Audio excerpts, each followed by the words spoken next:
আকাশবাণী আগরতলা। স্থানীয় সংবাদ পড়ছি নন্দিতা রায়।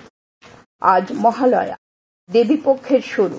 মহালয়ার এই বিশেষ তিথিতে পিতৃপুরুষদের স্মরণে তর্পণ করা অন্যতম এক পুণ্যরীতি। পিতৃপুরুষদের স্মরণে তর্পণের উদ্দেশ্যে আগরতলার লক্ষ্মীনারায়ণ বাড়ির জলাশয়ে প্রচুর পুণ্যার্থীর সমাগম ঘটেছে।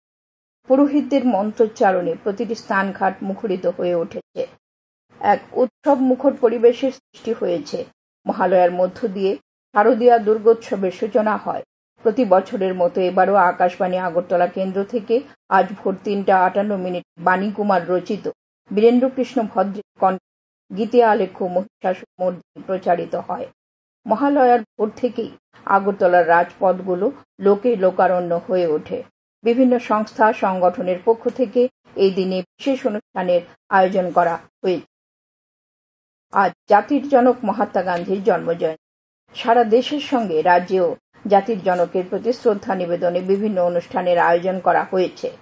শিল্প বাণিজ্য মন্ত্রী শান্তনা চাকমা আজ সকালে আগরতলার সার্কিট হাউস সংলগ্ন গান্ধী মূর্তিতে পুষ্পার্ঘ্য নিবেদন করবেন ও পরে গান্ধীঘাটের শহীদ বেদিতেও পুষ্পার্ঘ্য নিবেদন করবেন।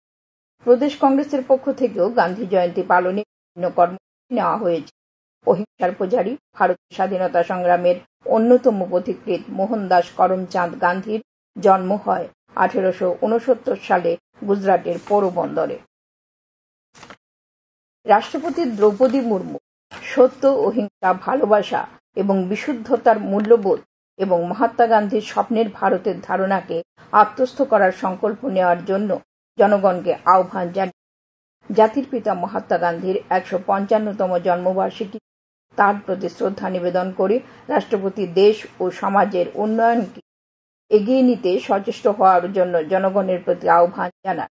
তিনি বলেন, সত্য ও অহিংসার একনিষ্ঠ অনুগামী বাপুর জীবন সমগ্র মানবতার জন্য এক অনন্য বার্তা।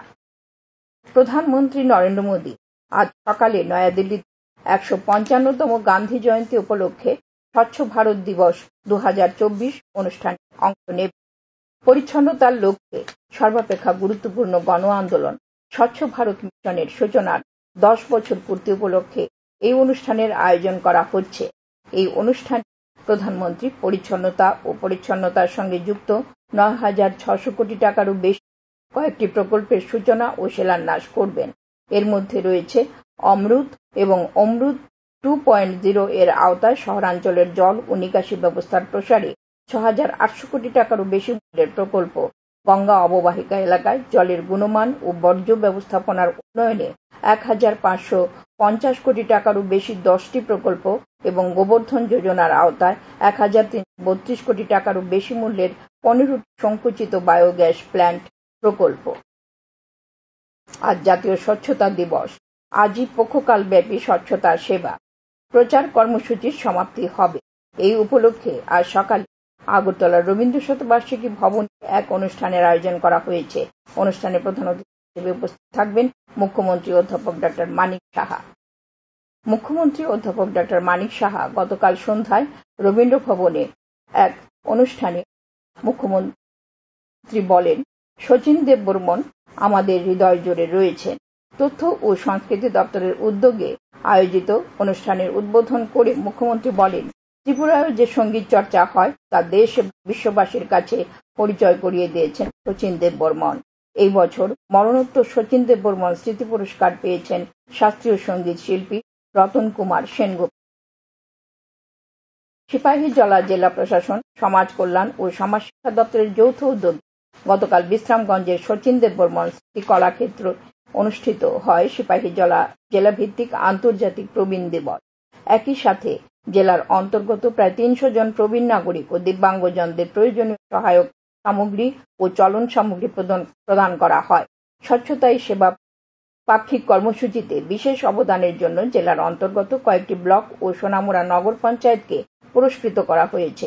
রক্তদানের মতো সামাজিক সেবায় নিজের 65 বছর পর্যন্ত 41 বার রক্তদানের কৃতিত্বের জন্য সংবর্ধনা জানানো হয় 73 বছর বয়সী তাপস কুমার দেবরায় ও বিশিষ্ট সাংস্কৃতিক ব্যক্তিত্ব প্রাক্তন শিক্ষক 67 বছর বয়সী স্বপন কুমার রায়।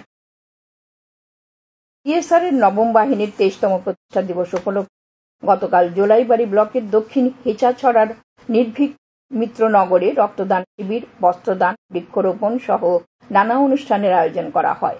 অনুষ্ঠানে রাজ্য পুলিশের মহানির্দেশক অমিতাভ রঞ্জন, অতিরিক্ত মহানির্দেশক জি.কে. রাও, আইজি.টিএসআর কে মারাক, দক্ষিণ জেলার পুলিশ সুপার অশোক কুমার সিনহা সহ অন্যান্যরা উপস্থিত ছিলেন।